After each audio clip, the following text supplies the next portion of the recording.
തിരുഹൃദയ വണക്കമാസത്തിലൂടെ കടന്നുപോകുന്ന ഈ സന്ദർഭത്തിൽ എല്ലാ വ്യക്തികൾക്കും എല്ലാ കുടുംബങ്ങൾക്കും തിരുഹൃദയത്തിൻ്റെ കാരുണ്യം സമൃദ്ധമായി ഉണ്ടാകട്ടെ എന്ന് ആത്മാർത്ഥമായി പ്രാർത്ഥിക്കുകയും ആശംസിക്കുകയുമാണ്. നമ്മുടെ കുടുംബങ്ങളെല്ലാം തന്നെ തിരുഹൃദയത്തിന് പ്രതിഷ്ഠിക്കപ്പെട്ടതാണ്. അതുകൊണ്ടാണ് നമ്മുടെ ഭവനങ്ങളിൽ തിരുഹൃദയ പ്രതിഷ്ഠ നമ്മൾ നടത്തുന്നത്, തിരുഹൃദയത്തിൻ്റെ മുമ്പിലിരുന്ന് നമ്മൾ പ്രാർത്ഥിക്കുന്നത്. ആ തിരുഹൃദയത്തിൻ്റെ മുമ്പിൽ ആയിരിക്കുമ്പോൾ, അവിടുത്തെ മുമ്പിൽ ഇരുന്ന് പ്രാർത്ഥിക്കുമ്പോൾ നമ്മുടെ മനസ്സിലേക്ക് വരുന്ന ധാരാളം കാര്യങ്ങളിൽ ഒരു പ്രധാനപ്പെട്ട കാര്യം കർത്താവിന് നമ്മോടുള്ള കാരുണ്യമാണ്. നമ്മൾ സമൂഹത്തിൽ ജീവിക്കുമ്പോൾ, കുടുംബത്തിൽ ജീവിക്കുമ്പോൾ, നമ്മുടെ കുടുംബാംഗങ്ങളിൽ നിന്നും സമൂഹത്തിൽ നിന്നും നമ്മൾ ആഗ്രഹിക്കുന്നത് കാരുണ്യം തന്നെയാണ്. കരുണ നമുക്ക് ലഭിക്കുക ഏറെ സന്തോഷമുള്ള കാര്യമാണ്, ഏറെ സൗഭാഗ്യമുള്ള കാര്യമാണ്. പക്ഷെ പലപ്പോഴും നാം ആഗ്രഹിക്കുന്ന കരുണ നമുക്ക് മറ്റുള്ളവരിൽ നിന്ന് കിട്ടുന്നില്ല എന്ന ആവലാതി നമ്മിൽ അനേകം പേർക്കുണ്ട്. കർത്താവ് നമ്മോട് കാണിക്കുന്ന ഏറ്റവും വലിയ കാരുണ്യം സ്വർഗത്തിൻ്റെ വാതിൽ നമുക്കായി തുറന്നു തന്നു എന്നുള്ളതാണ്.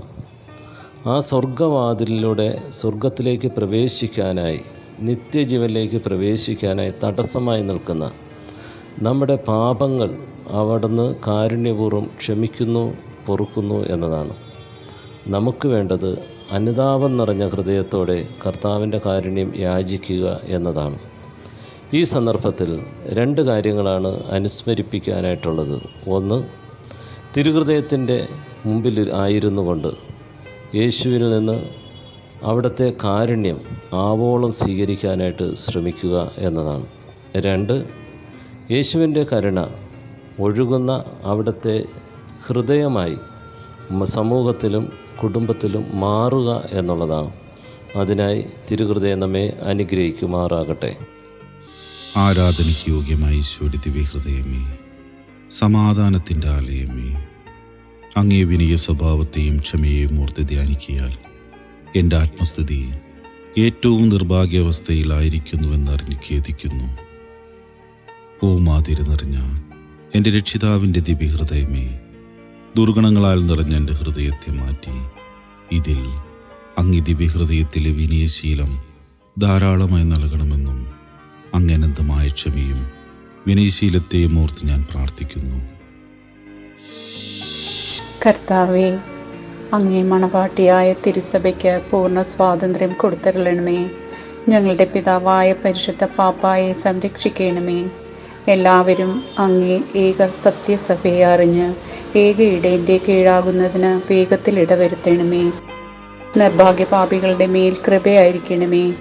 അനുഗ്രഹത്തിൻ്റെ അമ്മയായ മറിയമേ, ദിവ്യഹൃദയത്തിൻ നാഥേ, ഞാൻ അപേക്ഷിക്കുന്നതും ആഗ്രഹിക്കുന്നതുമായ സകല വരങ്ങളും അങ്ങേ ശക്തമായ മധ്യസ്ഥയിൽ ശരണപ്പെട്ട് അങ്ങ് വഴിയായി ലഭിക്കുമെന്ന് പൂർണ്ണമായി ഉറച്ചിരിക്കുന്നു. ആമേൻ. അഗ്നിനാളങ്ങൾ വിഴുങ്ങിയ സാധു ജീവിതങ്ങളെക്കുറിച്ചാണ്. അന്ത്യകർമ്മങ്ങൾ പോലും നടത്താനാകാതെ കരിഞ്ഞു പോയ ശരീരങ്ങൾ, അവരെയൊക്കെ നമുക്ക് ഓർക്കാം. അവരുടെ കുടുംബത്തിൻ്റെ വേദനകളിൽ നമുക്ക് പങ്കുചേരാം. കുടുംബങ്ങൾക്ക് സാന്ത്വനമേൽക്കുവാൻ നമുക്ക് പ്രാർത്ഥിക്കാം. കർത്താവായ യേശുവേ, ഒറ്റപ്പെട്ടവരും വേണ്ടപ്പെട്ടവരും ഉടയവരും ഒക്കെ നഷ്ടപ്പെട്ടവർ, കുടുംബത്തിൻ്റെ നാഥൻ നഷ്ടപ്പെട്ടവർ, അവരെയൊക്കെ ഞങ്ങൾ സമർപ്പിച്ച് പ്രാർത്ഥിക്കുന്നു. മരിച്ച വിശ്വാസികളുടെ ആത്മാക്കൾക്ക് നിത്യശാന്തി നൽകണമേ. ആമേൻ.